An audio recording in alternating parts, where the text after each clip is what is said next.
¿Cómo están? Estamos hoy día reunidos otra vez para poder seguir hablando y concientizando sobre la donación y el trasplante de órganos.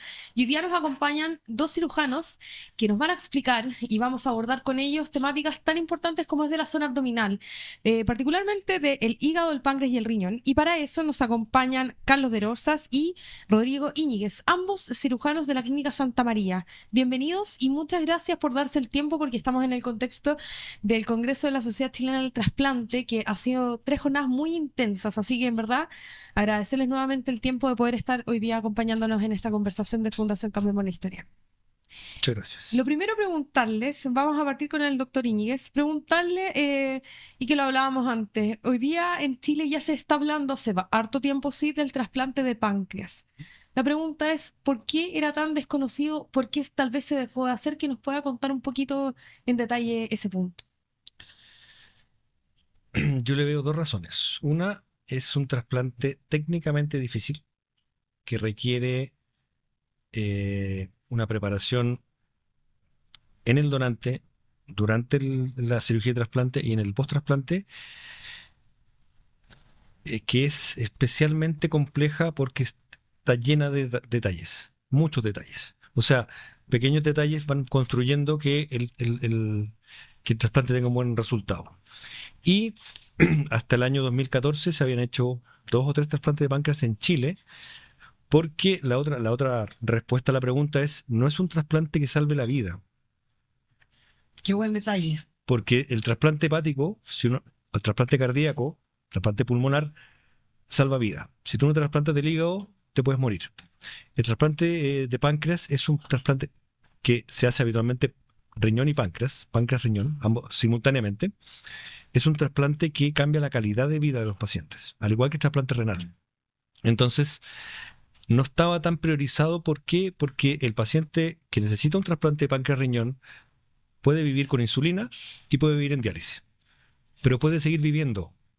Entonces, el trasplante les cambia la calidad de vida completamente. Los pacientes salen desde el pabellón sin requerir insulina y sin necesitar diálisis. O sea, es realmente, no es la palabra mágico, pero es realmente sorprendente cómo te cambia, cómo al receptor le cambia la vida completamente. Es un paciente que se trasplanta después de años de usar insulina 4 o 5 veces al día, de que ya entró a hemodiálisis o a algún tipo de diálisis porque su riñón falló a causa de la diabetes.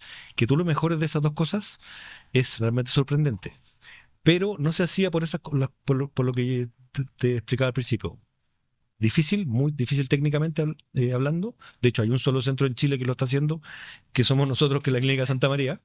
Y no estaba tan visibilizado, y en el mundo tampoco está tan visibilizado, porque es un trasplante que cambia radicalmente la calidad de vida, pero uno puede seguir viviendo sin eso. Y hoy día, o sea, al ser el único centro en el fondo, la demanda tiene que ser altísima. Hoy día, en el fondo, ¿con cuántos pacientes están? ¿Cuánto? No vamos a dar la lista de espera porque en el fondo puede resultar un poco en el fondo como alarmante en el sentido numérico. Pero hoy día, ¿cómo en el fondo, cómo lo trabajan? ¿Cuántas personas son en el equipo que están trabajando por él? Sí, a modo complemento, bueno, primero que todo, gracias por la invitación. El trasplante de páncreas es un trasplante que ocurre debido a que del producto de la diabetes falla el riñón. ¿Ya? Entonces, uno trasplanta el páncreas con el riñón porque si uno pusiera solo el riñón volvería a fallar producto de la diabetes. Por lo tanto, este páncreas nuevo va a proteger al riñón y va a permitir que ese riñón dure muchos años. Si no, la enfermedad vuelve y el riñón va a fallar en 5 años. Los pacientes que son diabéticos tipo 1 y que tienen falla renal tienden a vivir mucho menos que la población general y mucho menos que los pacientes que están en diálisis. ¿Ya? La posibilidad de que se mueran es como dentro de diálisis como de 5 años. ¿Ya? Por lo tanto, como decía Rodrigo, uno aumenta la calidad, pero también aumenta la cantidad de vida de estos pacientes. O sea, viven más años gracias a que se hace este trasplante combinado. Como decía Rodrigo, un trasplante muy complejo, demandante y tiene varios detallitos que permiten que a los pacientes les vaya bien. Y la demanda ha ido disminuyendo gracias a que han aparecido nuevas tecnologías y la pesquisa precoz de los pacientes. Se está usando bomba de insulina, han empezado a haber algunos desarrollos. Pero aún así, la demanda por esta ha sido permanente y persistente, pero igual seguimos teniendo la brecha de la derivación, ¿ya? Porque estos pacientes no llegan solos con nosotros. Imagino ¿Ya? que no tiene que... Y hay que seguir un conducto, ¿cierto? Y hay algunos datos que son súper relevantes. La lista de espera habitualmente es mucho menor que la de riñón, ¿no es cierto? Y de la de hígado, ¿ya? Pero siempre ha sido persistentemente igual y depende mucho de cómo se derivan los pacientes desde los distintos centros con los criterios que uno tiene y además el 90% de nuestra lista de espera es del sistema público, ¿ya? Por lo tanto, los pacientes tienen que ser derivados a través de los canales regulares, ¿ya? Y son financiados ad integrum, se supone, por el sistema público en nuestra institución, ¿ya? Entonces, al ser un trasplante altamente técnico y complejo, tenemos que ir personalmente nosotros, cirujanos senior, habitualmente cuando se procuran órganos, van cirujanos más jóvenes y otras cosas, tenemos que buscar los órganos, hacer la cirugía de banco, que es muy larga porque uno tiene que reconstruir cosas y después implantar. Como decía Rodrigo, el milagro que ocurre es que inmediatamente se reperfunden los pacientes, dejan de estar en diálisis y dejan de usar insulina instantáneamente. Entonces, es una cirugía muy, muy bonita. Perdona, y lo otro que Bien. importante es que bueno esta oportunidad que conversemos de trasplante de páncreas y qué bueno que se empiece a visibilizar, a pesar de que llevamos 10 años haciéndolo. 10 años es un tiempo bastante largo. Y en el fondo es bueno visibilizarlo. ¿Por qué? Porque pasa lo mismo con riñón. Trasplante renal, hay, por dar un... Si yo creo que se puede dar el número, 22.000 personas en diálisis en Chile. Sí, no Y sé. solo un 10% está en la lista de espera de trasplantes. ¿Por qué? Porque no los derivan, porque oye, no lo tienen como alternativa. Entonces ahora que los pacientes, el tratante que tenga un paciente diabético tipo 1 que está en hemodiálisis, que sepa que tiene la opción de trasplantarse de páncreas riñón, es súper bueno. Por eso es agradable, o sea, es muy agradecido que ustedes también lo difundan porque está la opción, y la opción existe y es buena. ¿Qué esa derivación? ¿Por qué no se hace? Es que aquí hay confusiones, ¿ya? Hay confusiones porque uno piensa que el diabetólogo es la persona que deriva a los pacientes a esto. Y la verdad las cosas es que esta es la convivencia entre la especialidad de la diabetología y la nefrología, ¿ya? Y muchas veces hay desconocimiento. Entonces nosotros siempre tratamos de ir a conferencias, especialmente de distintas especialidades, para dar a conocer la técnica, que existe esta alternativa terapéutica, porque hay gente que a veces le tiene desconfianza a este tipo de procedimientos. ¿Mm? Y cuando, porque lo hemos abordado, en el fondo, ¿qué es lo que tiene que pasar? Porque sabemos que siempre va a ser en la última puerta de un camino. ¿Qué es lo que tiene que pasar para que una persona, hombre, mujer, llegue a ser candidato para trasplante de páncreas y riñón? Claro, hay algunos criterios, vamos a hablar de los generales, porque hay excepciones. Sí. Estos tienen que ser pacientes que son diabéticos, Mm. tipo 1 habitualmente, ¿ya? Y que estén en diálisis producto de su enfermedad, de su Sí. diabetes, ¿ya? Están en diálisis producto de su nefropatía diabética, ¿ya? Y tienen que tener algunos criterios también, ¿ya? Tienen que ser habitualmente menores de 50 años y tienen que tener algunas características físicas, porque estos pacientes habitualmente, como están mucho tiempo en diálisis, tienen muchas calcificaciones y otras cosas, entonces hay que hacer una evaluación integral de los pacientes, tanto por el cirujano, por su nefrólogo y otras cosas, ¿ya?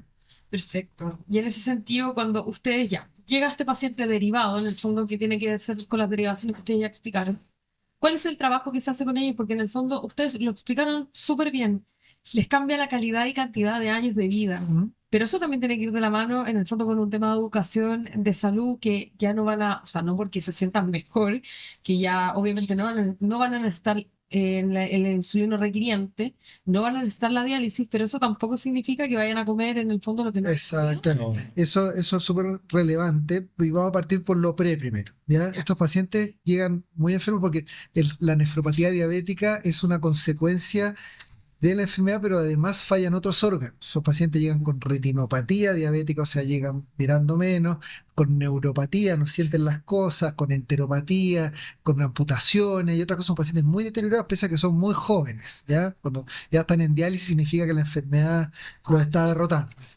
Entonces, una vez que se trasplantan, la primera charla que le decimos, este páncreas no te lo pusimos para comer pastelito, lo pusimos para que cuide tu riñón. Entonces tú vas a vivir como un diabético toda tu vida.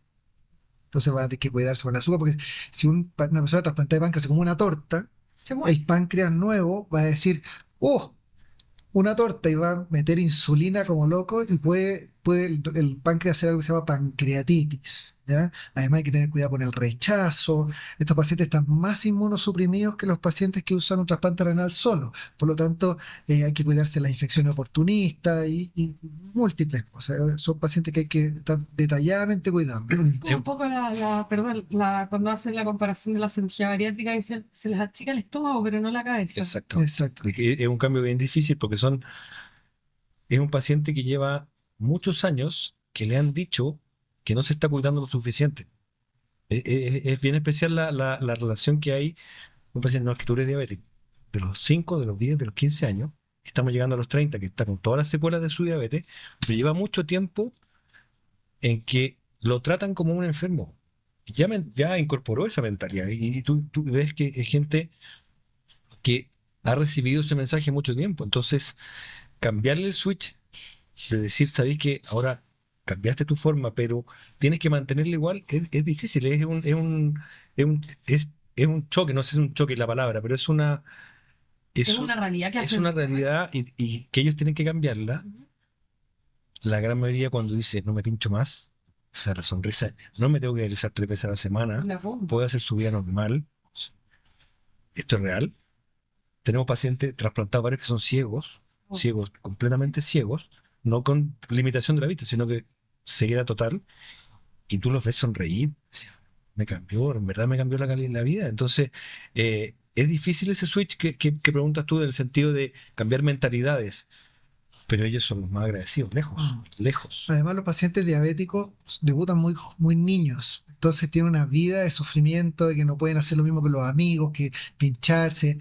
Y estos pacientes además hacen algo que se llaman hipoglicemia sintomática, que son graves. Los pacientes pierden el conocimiento producto de la hipoglicemia porque cuando se ponen insulina y están en diálisis, la insulina circula más tiempo. Entonces, es todo un desequilibrio que hay. De partida, cuando son niños no pueden ir, o sea, pueden ir a los cumpleaños, pero no los disfrutan como un niño. Exacto. La Entonces, infancia, son pacientes que están golpeados. permanentemente golpeados y como decimos, después trasplantarse es difícil. Sí. Y otra de las cosas que son muy importantes para que la gente entienda por qué no se trasplantan tantos páncreas es porque los donantes además deben ser perfectos, ¿ya?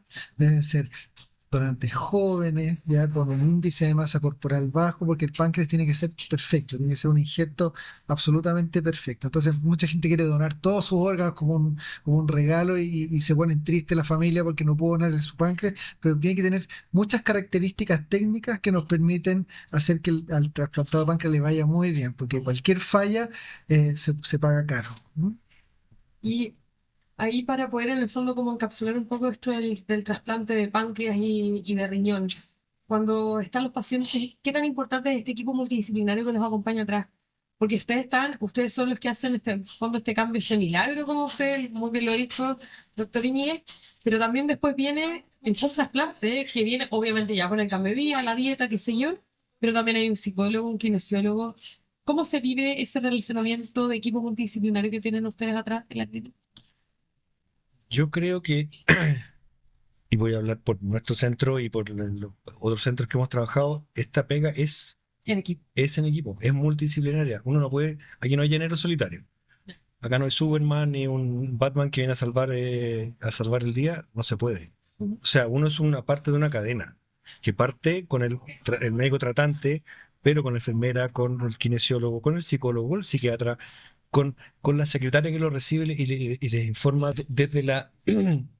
Incluso nosotros en la clínica, la señora que hace el aseo del centro de trasplante está siempre ahí. Y ya empieza con... O sea, son detalles, son sutilezas, pero todos están involucrados en lo mismo y no puedes trabajar solo. Esto no se puede. Yo siempre lo he comparado la cirugía de trasplante, porque soy cirujano. El acto de un trasplante es una sinfonía. Si alguien desentona, se va a oír mal. Y al que le va a mal es al paciente. Y si un violinista toca la nota equivocada, se nota. Y tú dices, ya se equivocó, pero sigamos. Pero se nota. Entonces, es fundamental hacerlo en equipo. No se puede hacer solo. Y todos hacemos un pasito en un pasito y en un pasito, y aquí hay dos piezas fundamentales, porque el trasplante es un acto que ocurre en un día. Sí, pero Pero después hay un seguimiento. Por ejemplo, en nuestro equipo, los nefrólogos, ¿ya? Son los que terminan haciendo el largo plazo de los pacientes y tienen un rol preponderante porque son expertos en la inmunosupresión, en seguir a los pacientes, en ver las infecciones oportunistas y hay que fijarse en miles de detalles y el rol fundamental de las enfermeras coordinadoras que se encargan del día a día. Los pacientes son demandantes, preguntan cosas, doctor, ¿y puedo comer esto? Y me dice, pregúntale a la coordinadora, porque uno, a veces son preguntas muy específicas. Acuérdense que los pacientes trasplantados no son extraterrestres, son personas que tienen vida afectiva, que tienen mascotas, que siempre quieren comer algo, porque esa es la típica pregunta. Sí. Que tienen hijos, que tienen Exacto. padres, que se quieren embarazar, que quieren tener familia. o que les cambie la vida y encuentran una pareja. Porque Claro. yo he tenido... Tenemos varios pacientes, mujeres trasplantadas de páncreas riñón embarazadas y que tuvieron hijos. Pero sí, claro, les cambió la vida. Y quizás no hubieran considerado la opción si no se hubieran trasplantado. De hecho, sabes que no, yo con esta enfermedad grave no quiero dejar descendencia. Y con esto se atrevieron. O sea, ayer lo dijo una de las enfermeras, que en una de las seccionales de enfermería, es una visión súper holística, completa. Porque ¿Cuál es no, la base en a nosotros, salud? te digo, nosotros nos encanta operar. Eso, partamos la base. Nosotros somos felices dentro de un pabellón operando y haciéndola, pero sabemos que es solo una parte del engranaje. Y una parte, para nosotros como cirujanos, la parte más importante. Pero somos uno más de la cadena de cosas que tienen que pasar para que el paciente le vaya bien. Y cuando hablamos de hígado, porque este es otro trasplante que ustedes hacen, el trasplante de hígado antiguamente se conocía porque había un alto consumo, generalmente, era porque había un alto consumo de alcohol, porque había una cirrosis hepática que generalmente, no es todos, llegaba tal vez a ser un trasplante hepático. Hoy día también se está hablando del hígado graso y eso también un poco habla de los hábitos que tengan las personas de la medicina preventiva, el famoso EMPA, que no todos los adultos se hacen. ¿Cómo lo evalúan? Porque Sí. hay un EMPA que está votado, o sea, que no lo hacen. El trasplante hepático es una cirugía que por lo menos a mí me fascina, que es una cirugía grande, que tiene sus complejidades y sus cosas. Y la tendencia mundial, esto es transversal al planeta, es que ha ido cambiando. Ya la antigua cirrosis hepática que uno veía por alcoholismo ya va en absoluto descenso, ¿ya? Pero sigue existiendo. Y depende de cada país es cuán importante es una enfermedad u otra. Hay otros países que tienen mucha hepatitis, hepatitis B, hepatitis C, pero en nuestro país la esteatohepatitis no alcohólica es la más prevalente. ¿Ya? Entonces los pacientes, producto de la dieta no equilibrada, de comer azúcar ultraprocesado, de comer y ser obesos por mucho tiempo, con síndrome metabólico, eso genera que el hígado vaya fallando, fallando, fallando, porque se va reemplazando las células normales por grasa. Y eso finalmente genera en cirrosis, y en la gran mayoría de los pacientes que estamos operando. Como es un fenómeno inflamatorio, la esteatopatía no alcohólica se asocia también al crecimiento de tumores, ¿ya? Como el hepatocarcinoma, ¿ya? Entonces, es una cuestión que estamos permanentemente tratando y viendo, y lo que tú dices es que la prevención es lo más importante, exactamente. O sea, si uno tuviera una varita mágica y sacara el alcohol del mundo, se acabaría la hepatitis por alcohol, ¿te fijas? O la cirrosis por alcohol. Pero aquí esta cosa es una campaña y la obesidad es una pandemia que ya está instalada, ¿cierto? Y en países que antiguamente no se veía, por ejemplo, en India antiguamente era todo delgado y todo eso, ahora la steatohepatitis se mandó una subida tremenda. En nuestro país cerca de un 40% de los pacientes se trasplantan por ese origen. Obviamente hay otro tipo de enfermedades, como las autoinmunes, por fármaco, y podríamos estar hasta mañana hablando de causas, pero la esteatopatitis no alcohólica, que es por el hígado graso, es la que manda en estos momentos. Que es importante desmitificar el concepto de cirrosis, porque cirrosis es el daño, la enfermedad terminal del hígado, Ujú. y hay muchas causas que llegan a eso, no solo alcohol. Sí, no. O sea, en el fondo, claro, no, si este es cirrótico es bueno para tomar. Así lo conocimos hace 20, 30 años atrás, no hay que desconocerlo. Pero es el término técnico de la enfermedad terminal del hígado, que hay múltiples causas. Como decía Carlos, cada vez más hay causas que no son el alcohol. Hay enfermedades metabólicas, obesidad, tumores que son de otra parte y también enferman el hígado. O sea, hay muchas más causas. Entonces, sí, cirrosis es el concepto, pero Pero no es la única. no es la única. No, no. Exactamente. Y es tan o más desafiante que un trasplante de páncreas riñón con los pacientes, me refiero porque en el fondo aquí es bien diferente, porque en el fondo el obeso también es una enfermedad con la que ha vivido probablemente desde la infancia o se le generó por ciertos factores que pueden ser múltiples, pero en el fondo al momento de tratar, de decirle, ¿sabes qué? Vas a tener que ser trasplantado y en ese post-trasplante todos los pacientes son distintos, son como los D, pero en el fondo pues son todos diferentes. ¿Cuál es más complejo? ¿Alguien que ha vivido toda la vida enfermo que dice me tengo que seguir cuidando? ¿O aquel que en realidad llegó por ciertas causales y se encuentra con Sí, de que golpe? son enfermedades total y absolutamente distintas. ¿Ya? Aquí el trasplante es una enfermedad que viene a solucionar un órgano que está en su etapa terminal. ¿Ya? Por ejemplo, un paciente que se trasplanta de riñón llega caminando a trasplantarse. Paciente que se trasplanta de hígado, habitualmente el hígado está muy enfermo y como decía Rodrigo, si no ese hígado no se lo cambia, el paciente va a morir. ¿Ya? ¿Te fijas? Y hay pacientes que hay un puntaje que se llama MELD, que es un puntaje que habla de cuán grave está el paciente. Paciente que está con MELD 40 significa que está extremadamente grave, habitualmente hospitalizado, ventilación mecánica y el impacto del trasplante es tremendo. Pero hay pacientes que tienen MELD de 15. ¿Ya? Y tienen un tumorcito pequeño y uno los trasplanta y también llega caminando. Entonces el impacto es tremendo. Ahora, sacarle el hígado a alguien, ponerle un hígado nuevo, es una cirugía de alto impacto fisiológico. Los pacientes eh, están graves en ese momento. El trasplante de páncreas es un poquito más electivo, pero técnicamente también es más complejo, porque hay que hacer muchas uniones, otras cosas, uno en el intestino, es más técnicamente, y el trasplante más agradecido por lejos al trasplante renal. ¿Mm?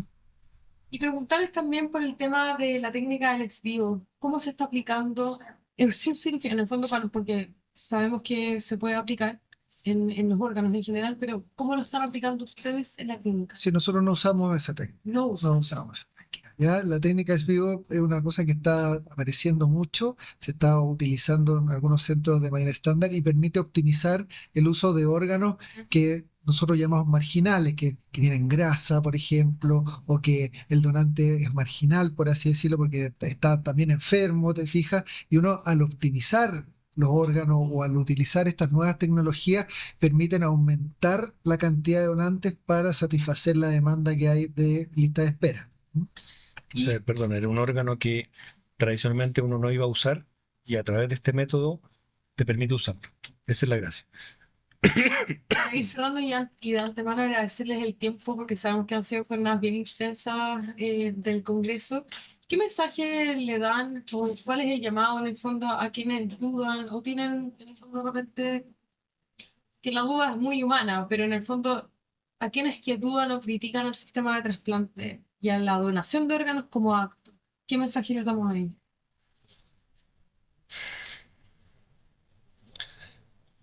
Cuando uno ha vivido todas las etapas del proceso y ha visto todas las etapas desde que, eh, a ver, más personal, yo la primera vez que fui a un procuramiento, a un donante, no, o sea, extrajimos todos los órganos, recuerdo fue pulmón, corazón, hígado, riñón. Una cirugía tremenda y se fueron todos los equipos y yo me quedé ahí en ese hospital. ¿Qué es esto?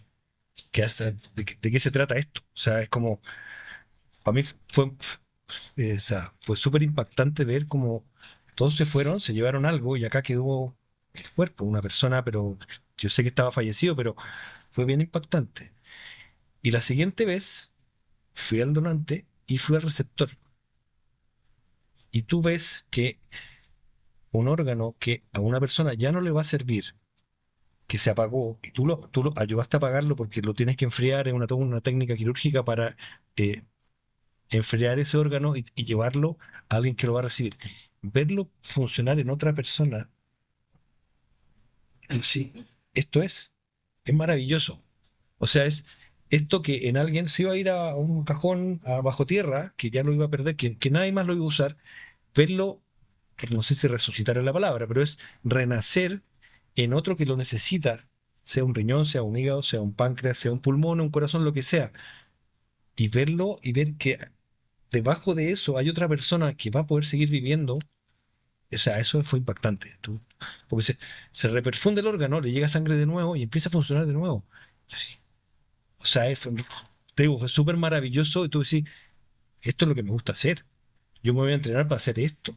Y eso me pasó al principio. Porque sí, uno alega que nos despierten en la noche, que trabajamos de noche, que siempre la donación es tarde, en horario inhábil, todo. Pero ver ese de alguien que ya no lo va a usar,